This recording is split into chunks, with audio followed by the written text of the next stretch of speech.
Yes, sir. Okay, good morning all of you. Good morning, sir.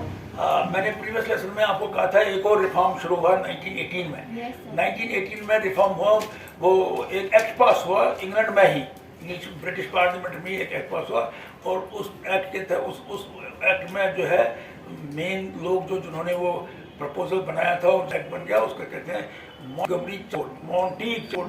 उसको मॉन्टफोर्ट, उसको short में मॉन्टफोर्ट reform क्या कहते हैं, मॉन्टफोर्ट हो गया मॉन्टेगोमरी चैम्बर्सफोर्ड, और शॉर्ट में मॉन्टफोर्ट रिफॉर्म। मॉन्टेगोमरी था सेक्रेटरी ऑफ स्टेट और चैम्बर्सफोर्ड था वायसरॉय इन इंडिया।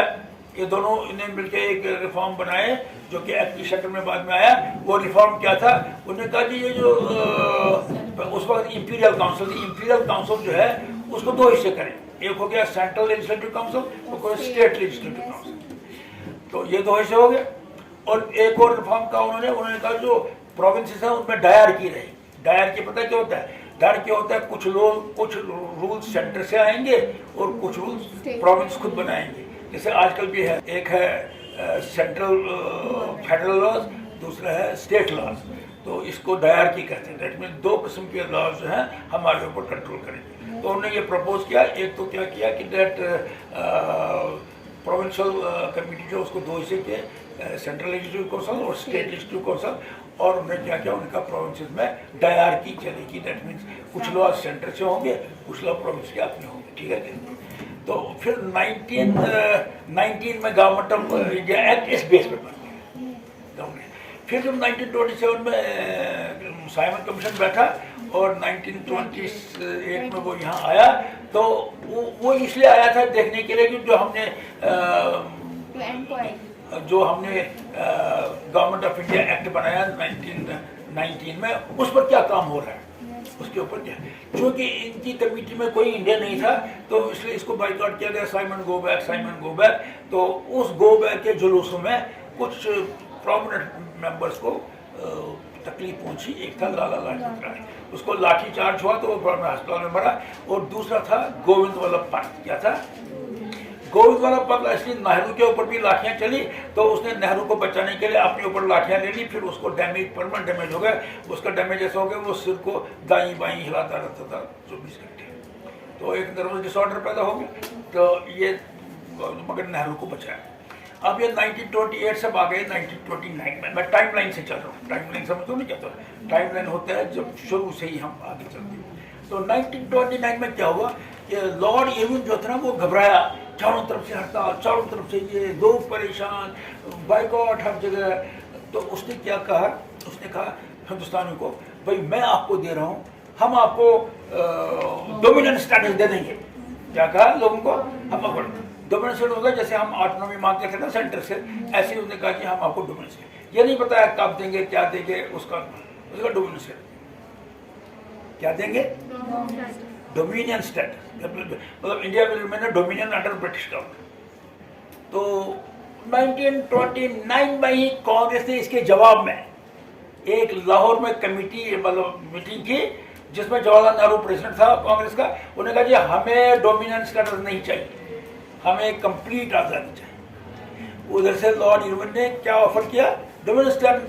इधर से इन्होंने जवाब में कहा हमें टोटल आज़ादी चाहिए, नो।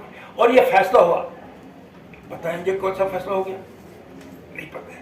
फैसला ये हुआ, हर 26 जनवरी को हम आज़ादी का झंडा लहराएंगे। हर साल 26 जनवरी को हम आज़ादी का जश्न मनाएंगे हर साल, चाहे मिले या ना मिले, लेकिन हम मनाएंगे। अच्छा, इसके लिए झंडा चाहिए, तो महात्मा गांधी ने झंडा भी बनाया। मगर झंडा, महात्मा गांधी के झंडा बनाने से पहले बंगाल ने झंडा बनाया। बंगाल ने झंडा बनाया तो उसका रेड था, फिर ग्रीन था, फिर येलो था, और बीच में क्रिसेंट था, हाफ मून। क्रिसेंट सिंबल जो है ना, वो हिंदुओं का भी सिंबल है। आपने देखा है शंकर का फोटो, उसमें सिर पर क्रिसेंट होता है। Crescent is the common symbol of Muslim and Hindu both, तो इसलिए हिंदू मुस्लिम यूनिटी का सिंबल था। और फिर क्या था, और 8 गुलाब रखे, 8 लोटस रखे थे। लोटस पंपोश होता है जो 8 लोटस रखे थे विद रिप्रेजेंटेटिव 8 प्रोविंसेस है।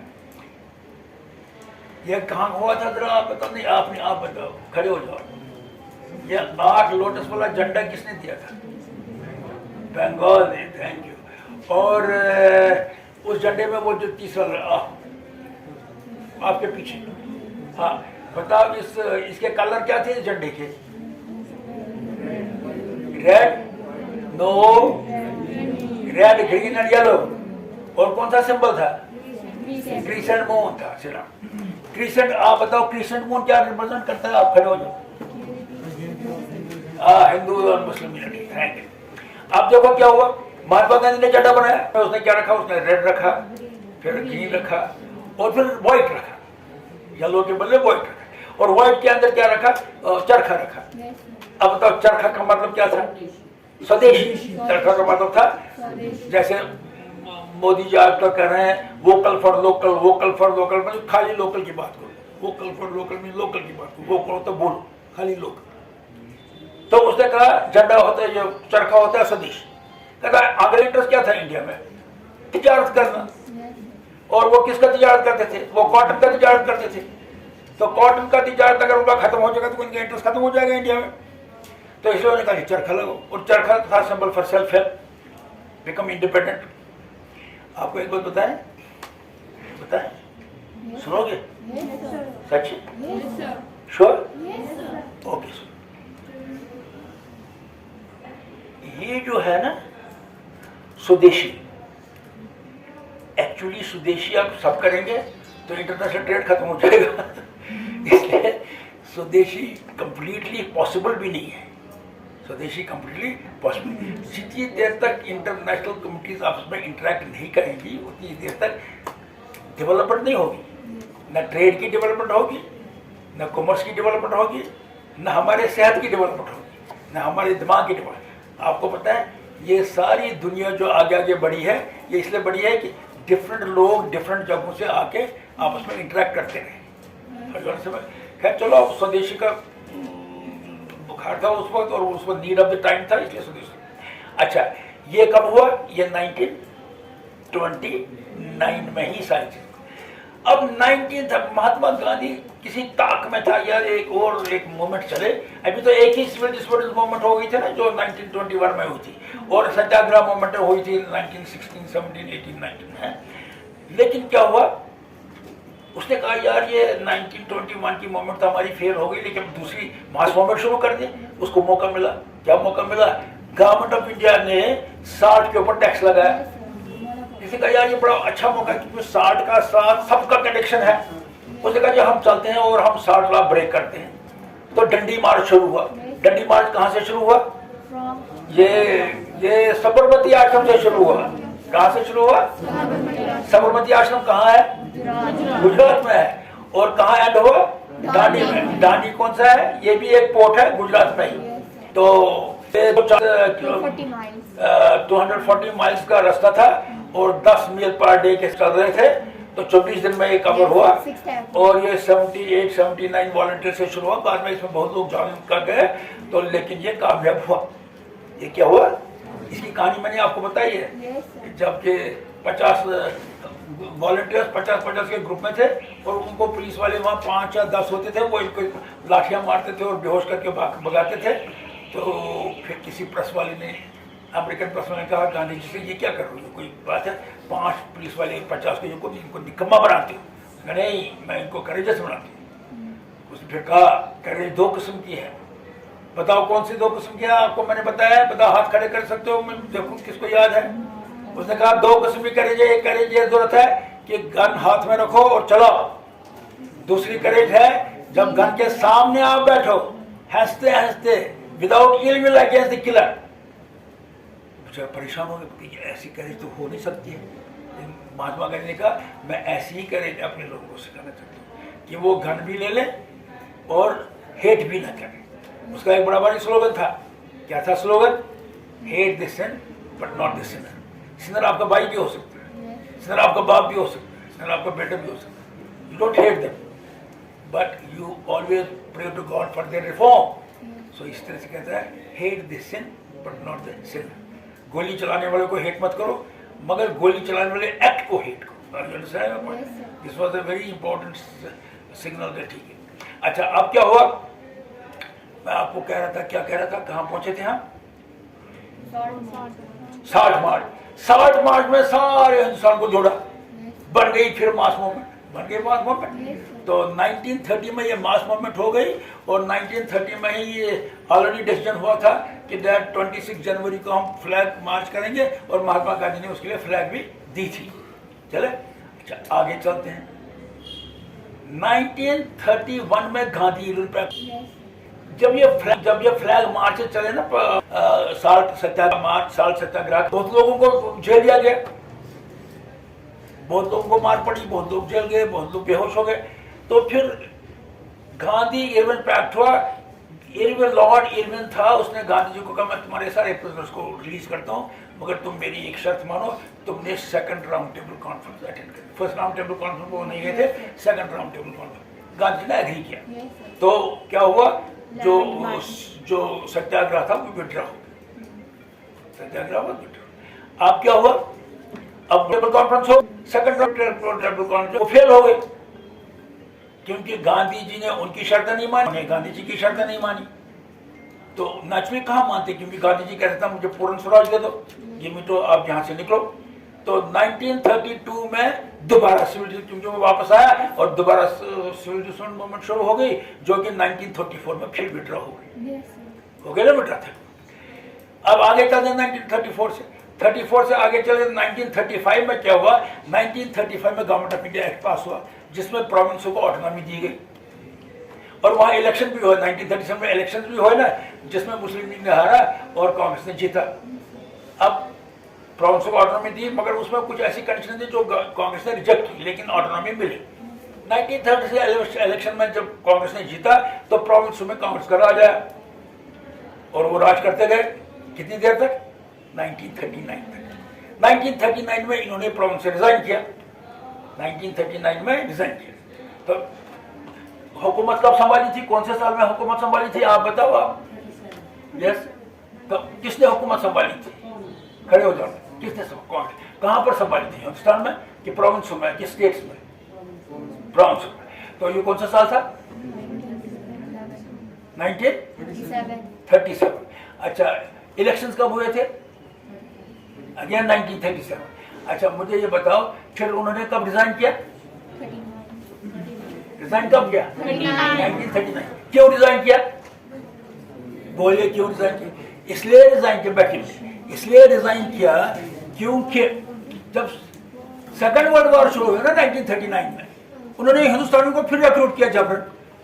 तो कांग्रेस ने कहा ये तो गलत है, हम आपके साथ कोऑपरेट नहीं करना चाहते, क्योंकि पहले भी हमने फर्स्ट वर्ल्ड वॉर में आपकी बड़ी मदद की और आपने हमें धोखा दिया, अब हम नहीं ज्वाइन कर दें।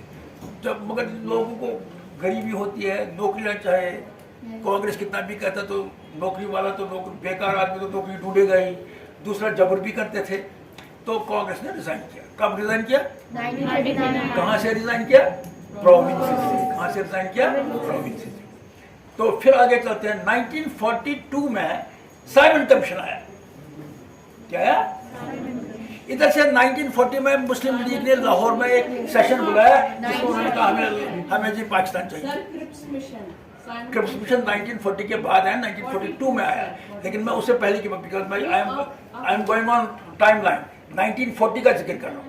1940 में क्या हुआ, क्योंकि 1937 में इलेक्शन में कांग्रेस ने जीता था और मुस्लिम लीग ने हारा था, बहुत बुरी तरह से हारा था। उन्होंने कहा कि नहीं ये हिंदू इंडिया है, हम इनके साथ रह नहीं सकते हैं, ये हमेशा जीतते रहेंगे, हम माइनॉरिटी में जाएंगे, हमें दे दो पाकिस्तान। ये कब हुआ, 1940 लाहौर सेशन में मुस्लिम लीग ने निकली। और 1940 में एक और चीज हुई, 1940 आपको पता क्या हुआ, 1940 में सिविल मूवमेंट नहीं स्टार्ट हुई, फिर स्टार्ट हुई, मगर 1940 में उधम सिंह एक आदमी था जिसने जनरल डायर को लंदन में मारा। जनरल डायर कौन था, अरे जनरल डायर कमांडर था, ब्रिटिश कमांडर था, जिसने कि जुलियानो ब्लॉक किया था। तो एक उधम सिंह ठान दी थी कि मैं इसको मारूंगा, और वो जो क्या 1919 से लेकर 1940 21 साल तक वो इसकी ताक में रहा, और 1940 में उसको मारा, और 1940 में ही पाकिस्तान का बुनियाद पड़ी, आइडिया का बुनियाद पड़ी कि हमें पाकिस्तान चाहिए। फिर 1941 में 1942 में क्रिप्स मिशन आया। क्रिप्स मिशन ने फिर कांग्रेस के लीडरों से नेगोशिएट किया, कांग्रेस के लीडरों ने कुछ नहीं माना और महात्मा गांधी ने क्विट इंडिया मूवमेंट गई कि आप हमारे देश को छोड़ो, हम पूरी स्वतंत्रता चाहते हैं, हमें छोड़ो। और उसने एक मिशन चालू किया, डू और डाई मिशन। डू और डाई मिशन, या तो हम आज़ादी लेंगे या तो हम मरेंगे, या हम आज़ादी लेने तक लड़ते रहेंगे, मरते रहेंगे। ठीक है कि नहीं? ये डू और डाई मिशन बहुत खतरनाक था। तो क्या हुआ कि फिर 1946 में कैबिनेट मिशन यहाँ आया। 1946 में इलेक्शन फिर हुआ, उसमें फिर मुस्लिम लीग ने हारा और 1946 में उन्होंने फिर पाकिस्तान रिपीट किया। यार हम तो हिंदू मेजॉरिटी के अंदर कहाँ जीतेंगे, इसलिए हमें पाकिस्तान दे दो। और 1946 में कैबिनेट मिशन आया, लेकिन फिर वो नाकामयाब हुआ और 1946 में इलेक्शन के बेस पर कॉन्स्टिट्यूंट असेंबली बनी। 1946 में इलेक्शन हुआ ना, तो फिर कॉन्स्टिट्यूंट असेंबली बनी। इस कॉन्स्टिट्यूंट असेंबली का चेयरमैन बन गया डॉक्टर अम्बेडकर, और अम्बेडकर को कहा गया भाई तुम हिंदुस्तान का कॉन्स्टिट्यूशन बनाओ, जो कि उसने 1949 में कंप्लीट किया। बताओ जी, कॉन्स्टिट्यूशन असेंबली कब बैठ गई हमारा कॉन्स्टिट्यूशन बनाने के लिए? जरा हाथ खड़े करो। 1946। और कब कंप्लीट हुआ? 1949। और जब कॉन्स्टिट्यूशन कंप्लीट हुआ तब जाके हमारा कंट्री रिपब्लिक बन गया 1950। क्योंकि you can not have a republic without a constitution. बस थैंक्स तो कर दे दो। अब हो यार, मुझे आइडिया अभी चालू है। अच्छा, I want to thank you. I will continue the discussion से again next time. Thank you very much.